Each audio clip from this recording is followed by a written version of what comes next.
여기 이런 말씀이 있습니다. 인간의 능력이 한계에 이를 때 인간 능력의 한계에 다다를 정도로 이성을 최대한 사용하는 것은 모든 이들에게 있어서 의무이며 권리이다.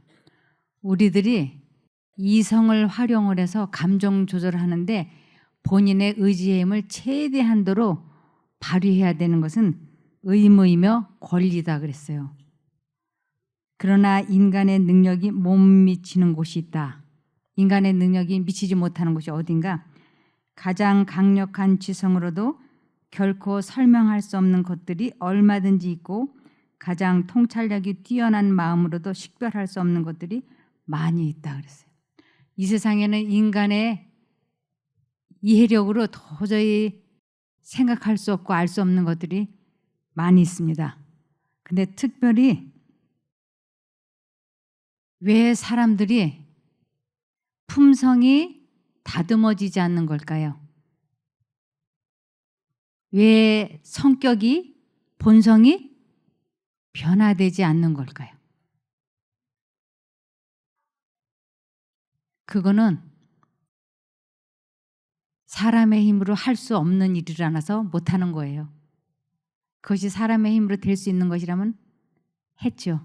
근데 여기에 보면 인간 능력의 한계에 다다를 정도로 이성을 최대한 사용하는 것은 모든 이들에게 있어서 의무이며 권리다 그랬는데 사람의 노력과 인내와 연습으로 할 수 없는 그 부분을 하나님께서 해줄 것이기 때문에 그래서 하나님을 믿는 거예요. 제가 아는 분이 제 아주 가까운 제 지인인데요.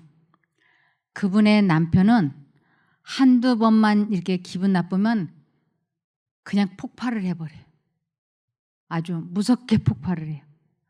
그래서 해서는 안 되는 말을 그 가족들에게 처자식에게 아주 무참하게 해버려요. 처음에는 그러고 나서 미안하다 사과하고 그러면서 이렇게 했는데 이것이 10년, 20년, 30년이 되니까 이제는 나는 본래 그런 사람이니까 그러려니 하고 살아. 이렇게 된 거예요. 난 도저히 못 참겠어. 이렇게. 그런데 그 안에는 제가 지금까지 봐왔던 사람 중에 이 사람만큼 인내력이 많은 사람은 보지를 못했어요. 이 여자분은 보통 사람들보다 훨씬 인내력이 많았는데 이 여자는 다른 사람은 서너 번 내지 5번을 건드리면 그때 폭발을 하는데 이 여자분은 7, 8번까지 참더라고요. 그러니까 이런 사람을 주변에서는 뭐라고 얘기하냐면 대단한 사람, 법 없이도 살 사람, 사람이 착한 사람, 좋은 사람으로 정평이 나 있어요. 그래서 저도 이 사람을 그렇게 점수를 매겼어요. 정말 이 사람은 화낼 줄 모르겠구나. 그런데 성경에는 보면 이런 말씀이 있었습니다. 로마서 3장 10절에서 13절에 기록한 바 의인은 없나니 하나도 없으며 깨닫는 자도 없고 하나님을 찾는 자도 없고 다 치우쳐 한 가지로 무익하게 되고 선을 행하는 자는 없나니 하나도 없도다. 저희 목구멍은 열린 무덤이요 그 혀로는 속임을 베풀며 그 입술에는 독사의 독이 있고. 이 여자분은 7, 8번을 그렇게 화를 낼 수밖에 없는 코너로 몰리는데도 끝끝내 참아냈어요. 그런데 이분이 한계에 도달하면 폭발했어요. 그래서 폭발할 때 보면 다른 일반 사람들과 다를 바가 없었어요. 그러면 이제 주변에서 말하기를 저 사람이 화를 냈을 적에는 오죽이나 못 견디게 했으면 화를 냈겠냐.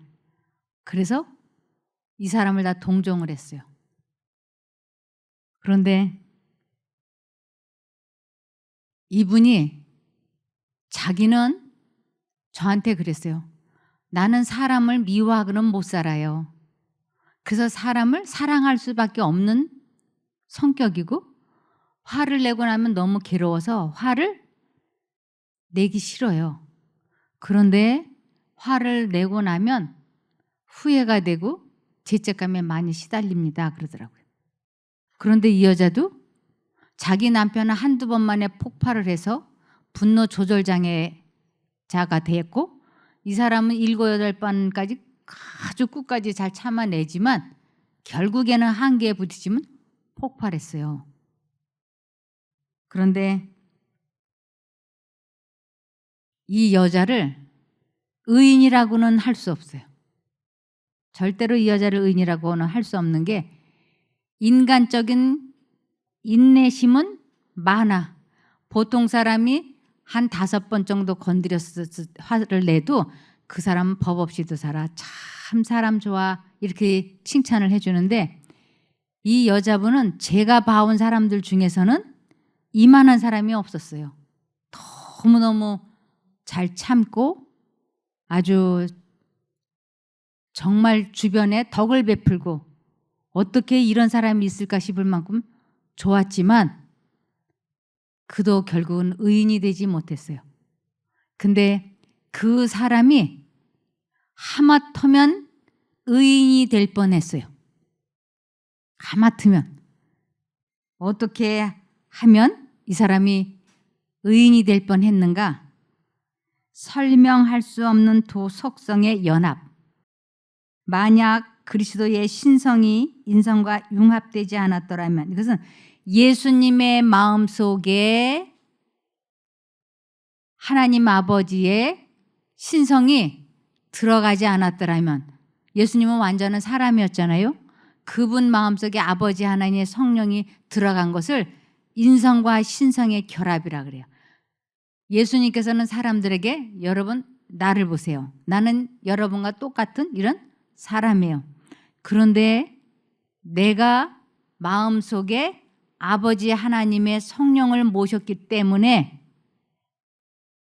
신의 성품에 참여가 되어서 아버지 하나님의 뜻대로 순종을 하는 것입니다. 그러니까 여러분도 여러분들 마음속에 신성을 모시면, 하나님을 모시면 여러분도 인간으로서는 뛰어넘을 수 없는 그 한계를 뛰어넘어가게 하나님이 해주십니다. 이것을 예수님이 가르쳐 주시려고 이 세상에 오셨던 거예요. 이 세상 모든 사람들은 다 자기 나름의 한계라는 게 있어요. 나는 3번만 건드리면 꼭 폭발을 한다. 아니면 나는 5번을 건드리면 폭발을 한다. 이렇게. 근데 하나님과 사단은 사람들을 놓고 규칙이 있어요. 어떤 규칙이 있느냐면, 여기 홍길동이라고 하는 사람 마음 속에 두 신이 자기들의 생각을 이렇게 주입을 시켜요. 그럴 때 하나님 저 좀 도와주세요 하고 홍길동이가 하나님을 향하여서 손을 들고 하나님을 불러야만 하나님이 도와주시는 그 규칙이 있어요. 그래서 이 홍길동이가 한계에 다다라서 하나님을 부르지 않으면 그 한계에서 사단에게 쥐고 마는 거예요. 이것이 사단 쪽을 두 생각이 들어올 때 하나님을 부르지 않는 것은 사단에게 손을 들고 사단을 부른 걸로 되는 거예요. 그래서 이 두 가지가 두 신들의 전쟁의 방법인 거예요. 그래서 설명할 수 없는 두 속성의 연합이라 그러는 거예요. 만약 그리스도의 신성이 인성과 융합되지 않았다면, 예수님 마음속에 아버지 하나님의 성령이 임재하지 않았더라면 그리스도께서 타락한 인간을 구원하시는 그의 지상 봉사 기간 동안에 아무것도 하실 수가 없었을 것이다. 그래서 예수님은 자기 마음속에 아버지 하나님의 생각을 언제나 받아들였어요. 그래서 아버지가 내 안에, 내가 아버지 안에 있다 이렇게 얘기했어요. 그래서 아버지 하나님이 주신 생각을 선택을 했으므로 그 아버지 하나님의 말씀대로 죽은 자도 살리시고 중풍병자도 살리시고 병든 자도 살리실 수가 있었던 거예요.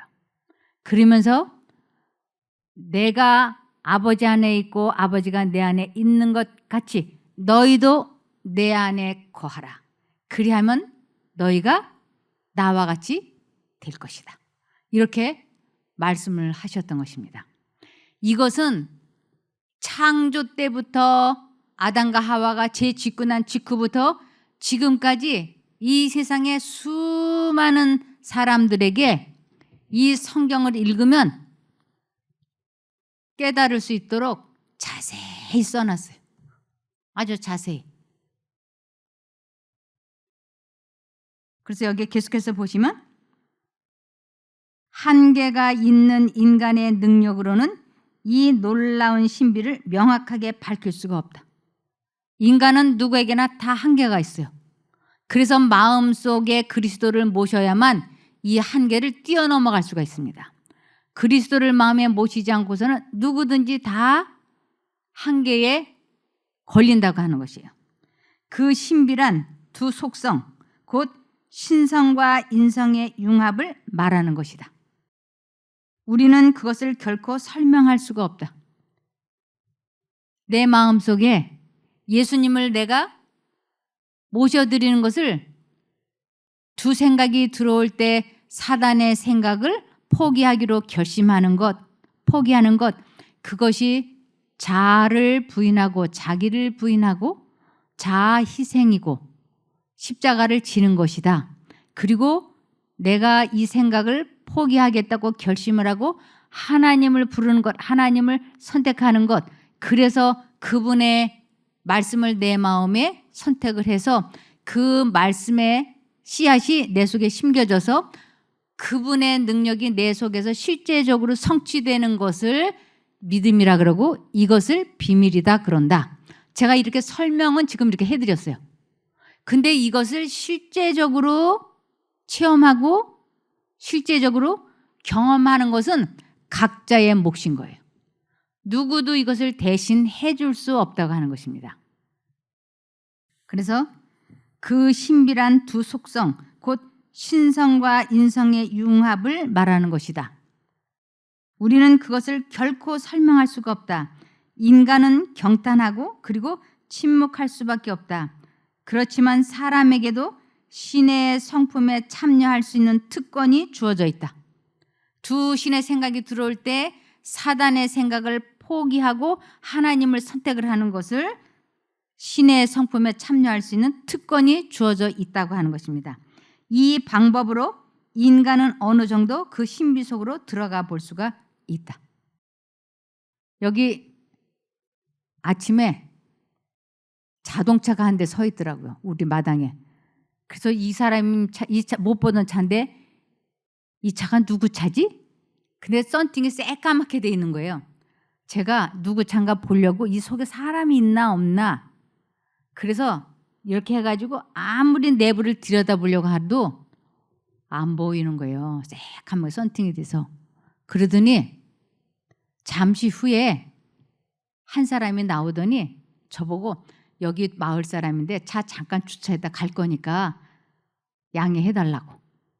그러니까 그 사람은 나는 바깥에 있었기 때문에 이 내부에 누가 있는지 몇 사람이 있는지 전혀 모르지만 이 내부에 있는 사람은 바깥에 내가 와 있는 것도 보고 자기네들끼리도 통하고 그래서 이중을 보는 거예요. 이중을. 우리가 마음에 그리스도를 모셔드리면 일반 사람들하고도 제가 대화를 나누고 그리고 이것을 가지고 이 체험을 하고 있는 사람들하고도 통할 수 있어요. 그런데 마음속에 그리스도를 영접해보지 않는 사람은 이 썬팅되어 있는 자동차 안에 있는 사람을 모르니까 이 말을 도저히 이해할 수가 없는 거예요. 마음에 그리스도를 모신다고 하는 게 무슨 뜻이야? 그래서 예수님께서는 이러한 것은 마음에 그리스도를 영접하고 이러는 것은 이거는 비밀이야. 그러면서 이것을 누가 가르쳐 줄 수 있겠느냐? 이것은 아무도 대신 가르쳐 줄 수 없는데 예수의 마음을 가진 사람은 이것을 가르쳐 줄 수 있다. 말해 줄 수 있다. 그래서 내가 성령의 음성을 알아듣고 매 순간 자아를 포기함으로 성령님을 내 마음에 모시는, 그래서 자아와 싸우면서 이기고 내가 그리스도를 조금씩 닮아가는 것, 이것을 성경에서는 믿음이라 그래요. 이것을 성화라 그러고. 골로새서 1장 26절에서 27절입니다. 이 비밀은 만세와 만대로부터 오므로 감추었던 것인데 이제는 그의 성도들에게 나타났고, 이것을 경험한 사람들이 있는 거예요. 마음에 그리스도를 모셔보는 사람들이 실제적으로 있는 거예요. 하나님이 그들로 하여금 이 비밀의 영광이 이방인 가운데 어떻게 풍성한 것을 알게 하려 하심이라. 이 비밀을 경험한 사람들이 있다. 이 비밀은 너희 안에 계신 그리스도니 곧 영광의 소망이니라. 분명히 이 비밀을 아는 사람이 있다고 하는 것이에요. 그러면서 고린도후서 13장 5절에 보면 너희가 믿음에 있는가 너희 자신을 시험하고 확증하라. 너희 안에 그리스도께서 계신 것을 알지 못하면 너희는 버려온 자니라. 이렇게 말씀하고 있어요. 그래서 이 고린도후서 13장 5절은 아주 직설적이에요. 너희 안에 그리스도가 계신가 시험하고 확증해 보라고. 그래서 7번 아니라 100번을 참다가도 한 번 폭발해 버리면 의인이 아니에요. 이것을 어떻게 해결할 수 있는가? 이 한계를 뛰어넘어가는 방법이 뭘까요? 이 한계를 뛰어넘어가는 것을 이제 우리는 배워야 하는 것입니다. 저 같은 경우에는 이제 5번 정도 건드리면 제가 폭발을 해요. 그런데 1도에서 1번에서 아이 짜증나 왜 자꾸 건드리지? 이렇게 그럴 때 이미 마음이 부글부글해져요. 그런데 인간의 한계에 있는 동안에는 우리가 도움을 하나님께 요청하지 않아도 사람의 의지의 힘으로 해낼 수 있습니다. 우리 다 경험하셨죠? 내가 3번, 4번 에이, 참자. 나 하나 참으면 집안이 조용하니까 참자. 이렇게 해서 참은 거는 결국은 폭발해버려요. 그래서 내가 참은 것, 그때 하나님을 불러서 그분의 능력으로 감정이 조절되지 않은 것은 30년 후에 50년 후에라도 내가 참은 거기 때문에 기억하고 있어요. 그리고 상대방에게 말해요. 말할 수 있는 기회와 동기가 주어지면 내가 신혼여행 갔을 때 말이야. 그때 내가 지금까지 말 안 했는데 그때 당신이 어쩌고 저쩌고 해서 내가 기분 나빴다고 이렇게 말하게 돼 있어요. 그런데 속이 1도에서 부글부글 할 때 예수님을 부르면 즉시 가라앉아요. 2도에도 가라앉고 3도에도 가라앉고 4도에도 가라앉아요. 근데 5도에서는 잘 안 가라앉아요. 왜냐하면 이것이 인간의 저의 한계니까요. 1도 때 짜증나네. 2도 때 신경질 나게 왜 자꾸 저래. 3도 때 진짜 참으니까 나를 우습게 보네. 4도 때 이제 한 번만 더 건드려봐. 내가 가만히 있을 줄 알아? 이것이 다 누구의 생각이냐면 사단이 주는 생각이에요. 한 번, 두 번, 세 번, 네 번. 그런데 사단은 나의 한계를 누구보다도 잘 알아요. 이때 다섯 번째 사단이 탁 건드리면 내가 참을 만큼 참았어. 이제 더 이상 못 참겠다. 그냥 넘어가면 안 돼. 하고 그냥 넘어가면 안 돼라고 생각하는 순간 엄청나게 폭발해 버려요. 이것을 죄를 지었다라고 합니다. 그래서 에베소서 4장 26절에 우리가 분을 내어도 죄를 짓지 말며 해가 지도록 분을 품지 마라 그랬어요. 분을 내어도 이것은 오도가 되어도 다스려. 네, 내 인간의 한계잖아요. 나는 절대로 참을 수 없어요. 그런데 1도부터 예수님을 부르기 시작하는 거예요. 그러면 4도까지는 안 불러도 참아죠. 안 불러도.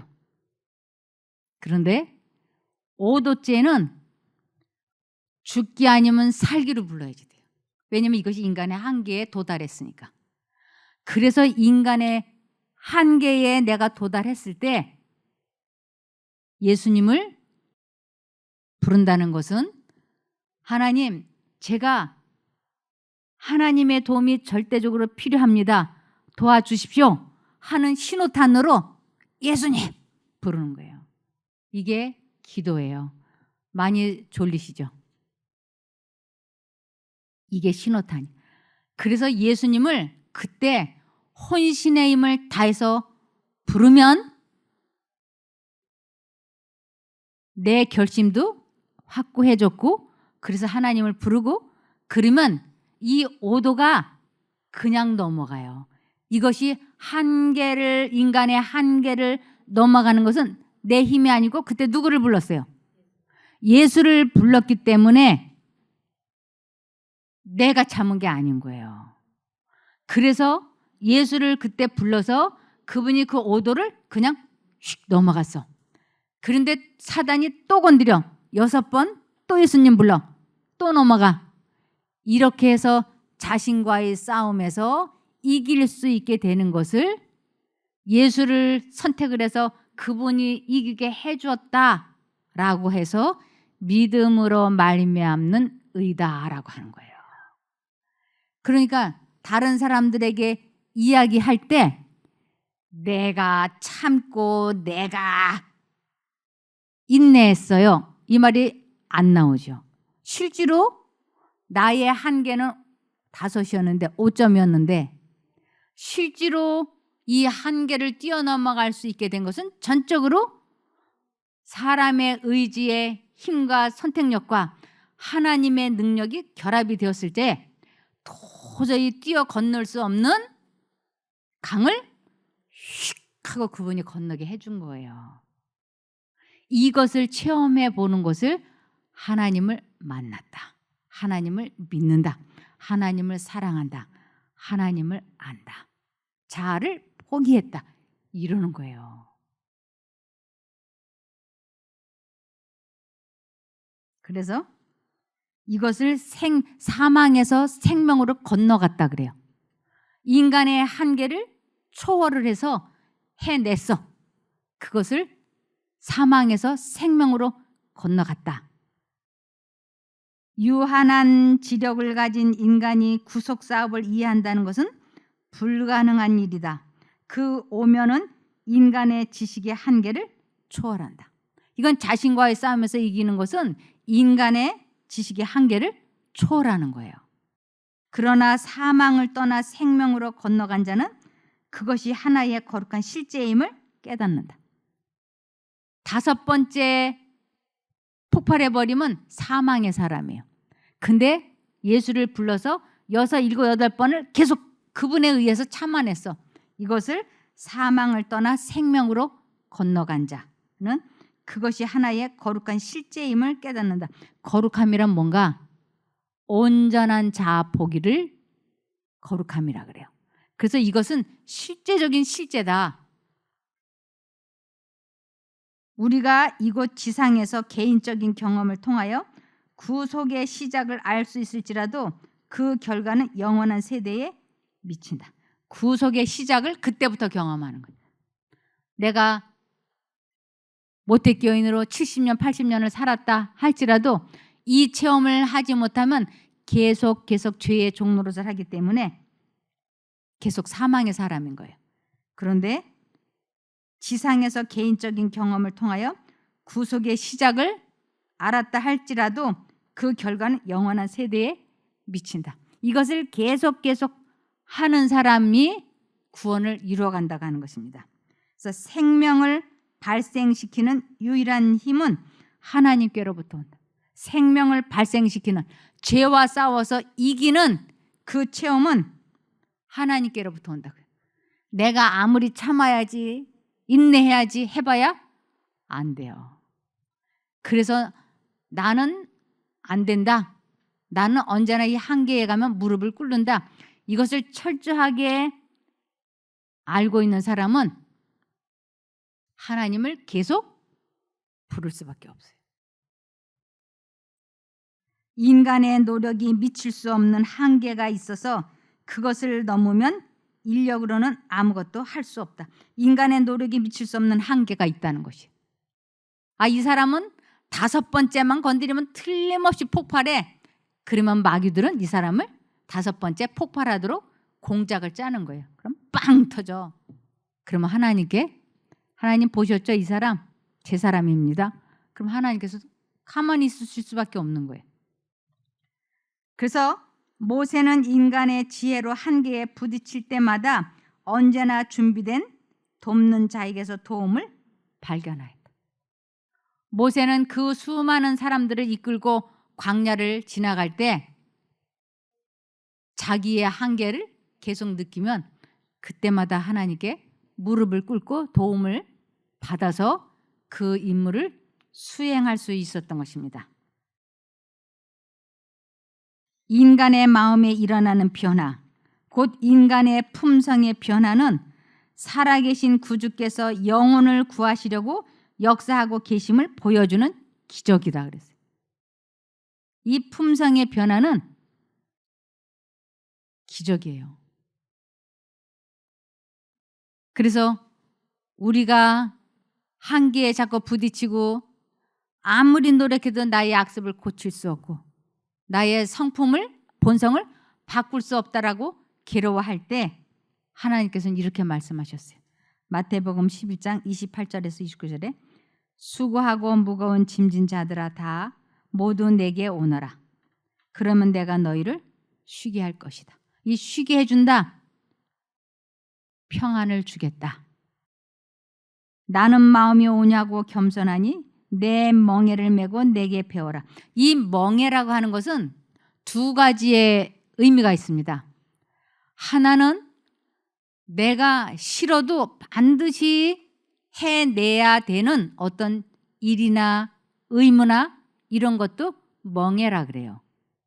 그리고 또 하나는 멍에는 그 소에게 멍에를 지우는 것은 그 소가 짐을 수레에다 싣고 갈 수 있도록 그 소를 도와주기 위한 기구를 멍에라 그래요. 그러면서 예수님께서는 내 멍에를 메고 내게 배우라 그랬어요.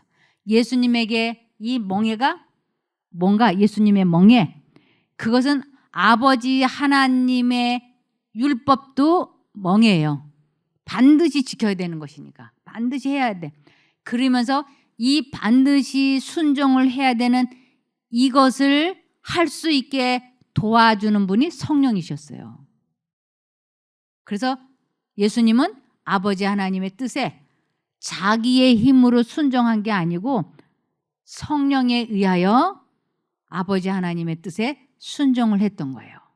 그러니까 우리들도 아버지 하나님께서 내 마음에 말씀을 하실 때 예수님이 순종하셨던 것처럼 예수님처럼 우리도 성령님의 도우심을 받기 위하여 예수님을 선택하는 거예요. 기도하는 거예요. 부르는 거예요. 그것이 내가 멍에를 맸다. 라고 하는 것이. 그래서 나는 마음이 오냐고 겸손하니 내 멍에를 메고 내게 배워라. 그러면 너희 영혼의 안식을 얻을 것이다.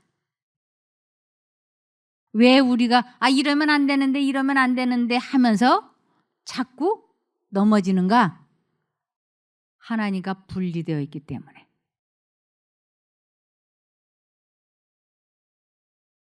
화를 자꾸 내면 우리들의 건강이 급속도로 나빠지는 거예요.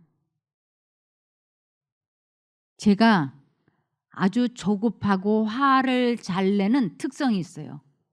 이런 사람들의 몸에 어떤 질병이 가장 많은가? 위장병이에요. 그래서 밥 먹을 때 조금만 기분 나쁜 생각이 들어와도 밥을 못 먹어요. 그런데 병원에서 저보고 만성 위축성 위염이기 때문에 1년에 한 번씩 꼭 내시경 검사를 하라고. 당신은 암에 걸릴 수 있는 확률이 100% 있다는 거예요.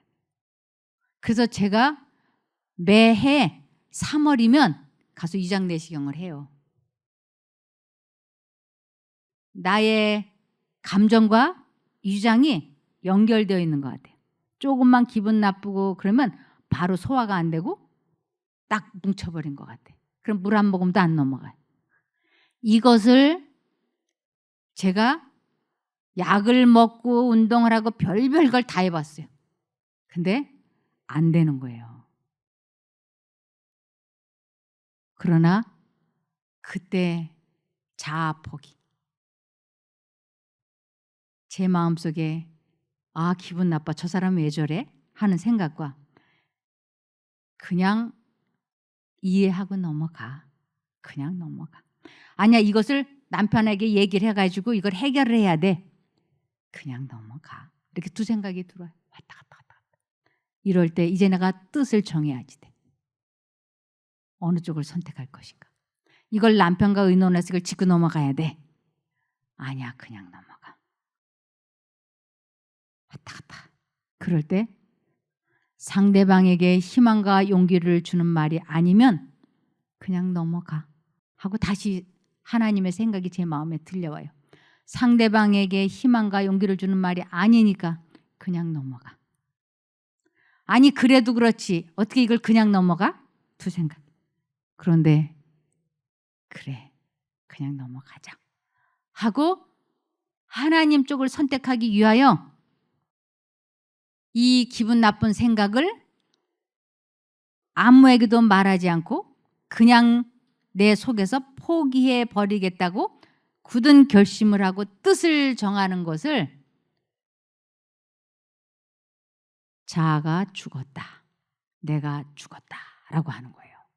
그래서 내가 죽으면 그래서 내가 이 생각을 포기하겠습니다라는 신호로 하늘을 향하여 예수님 하고 진심으로 전심으로 부르면 그냥 넘어가라고 하시는 하나님의 말씀이 내 마음에 심어졌다 그래요. 그 심어진 씨앗이 나로 하여금 이 고비를 그냥 넘어갈 수 있게 도와주는 거예요. 그 악한 감정이 싹 사라지고 내 마음이 평안해져. 이것을 체험하는 것을 하나님을 만났다. 나 자신과의 싸움에서 이겼다 그래. 이러면 약 4가지의 상급이 우리들에게 주어집니다. 첫 번째는 나 자신과의 싸움에서 승리하고 나면 굉장한 평안이 와요. 평안이. 그래서 요한복음 14장 27절에 내가 너희에게 평안을 끼치노니 나의 평안을 너에게 주노라. 너희가 이 평안은 세상이 주는 것과 같이 아니하다라고 하면서 너희는 마음에 근심하지도 말고 두려워하지도 말라. 내 마음의 근심과 두려움이 싹 사라지고 나니까 내 위장이 그때부터 활달해지니까 위장병이 언제 그렇게 소화가 안 되고 굳어 있었느냐 싶게 소화가 싹 되는 거예요. 그러니까 마음에 평안이 들어오고 치료가 급속하게 됐죠. 세 번째로 제 마음이 다스려졌으니까 그 미워했던 사람을 안 미워하게끔 된 거예요. 그 사람과 내가 관계가 좋은 관계가 회복이 돼. 그러면서 내가 병이 나서 아팠더라면 돈이 병원에 들어갔을 텐데 내가 아프지 않으니까 돈 들어갈 일이 막아졌잖아요. 이것이 경제가 회복이 되는 거예요. 그러면서 하나님과 연결이 되면 지혜로워지니까 무엇을 하면 손해가 되고 무엇을 하면 돈을 벌 수 있는지 지혜를 주셔서 경제적인 것도 해결이 되는 것입니다. 그래서 우리 마음에 이 두 가지 생각이 들어올 때 즉시 하나님을 부르면 우리들은 5도, 6도, 7도까지 안 가고도 1, 2도에서 예수님 하고 부르면 거기에서 멈출 수 있어요. 불이 나려고 팍팍팍 해서 불이 붙었어. 그럴 때 옆에 소화기를 가지고 착 뿌리면 이 불이 즉시 소화가 돼요. 탁 꺼지죠? 그리고 불이 싹 타오를 때 물 한 바가지 끼얹으면 싹 꺼져요. 이것을 잠언 17장 14절에 다투는 시작은 둑에서 물이 새는 것 같은즉 싸움이 일어나기 전에 시비를 그칠 것이니라. 큰 싸움이 일어나기 전에 빨리 그만두라고요. 근데 이미 큰 싸움이 난 뒤에 예수님 불러봐야 이미 내 속은 다 전쟁이 돼갖고 할 말 안 할 말을 막 주고받았어. 그때 소방관이 와도 이미 화재가 난 뒤에는 얼마나 비참한지. 서로가 주고받아서는 안 되는 말을 주고받고 그리고 참담하잖아요. 죄책감에 시달리고 후회가 되고. 그러니까 하나님께서는 우리 감정을 사단이 주는 생각을 초전박살하라고. 그 생각이 들어올 때 즉시 하나님을 불러서 다스려라. 그러면 1년에 한 번도 부부간에 말다툼도 하지 않을 수 있어요. 타닥 하고 불이 켜지려고 할 때 예수님, 예수님 부르면 예수님이 소화기를 가지고 싹 불을 꺼주시니까 마음이 평안해져. 그래서 사람이 자신의 필요를 깨닫고 모든 행동과 결정의 지도와 도움을 받고자 여호와께로 돌아가면 하늘의 능력이 그를 돕고 그가 성령의 감 아래 결심한 것들을 이루어지게 한다.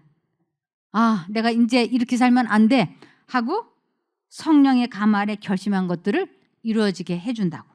그가 이렇게 능력을 입으면 마귀들조차도 본래 연약하고 우유부단하고 더욱이 교만하고 완고하던 인간의 마음속에서 이루어진 변화를 보고 놀랜다고요. 사단이 우리들과 싸우면 백전백승인 거예요. 절대로 우리는 사단을 이길 수 없어요. 그런데 아니 이 사람이 언제나 내 밥이었어.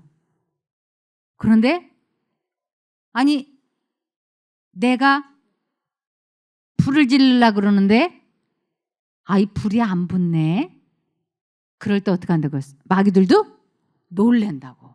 이 사람 마음속에서 무슨 일이 일어나고 있는 거야. 지금까지 한 번도 내가 져본 일이 없는데 오늘은 내가 이 사람에게 지네 하고 놀랜다고요. 그래서 우리가 사단을 놀래켜주는 승리를 할 수 있는 방법이 시편 50편 15절 환난 날에 나를 부르라. 내가 너를 건지리니 내가 나를 영화롭게 하리로다. 그래서 내가 승리한 그 경험담을 다른 사람들에게 말하는 것을 전도라 그래요. 하나님을 믿지 않는 사람들아 다 와서 들으라. 하나님이 내 영혼을 위하여 행하신 일을 내가 선포하리로다. 시편 66편 16절에 확실하게 말씀해 놓으셨어요. 그러면서 환난 날에 나를 부르라. 내가 너를 도와주리니 건지리니 내가 나를 영화롭게 하리로다. 이 하나님을 영화롭게 해드린다.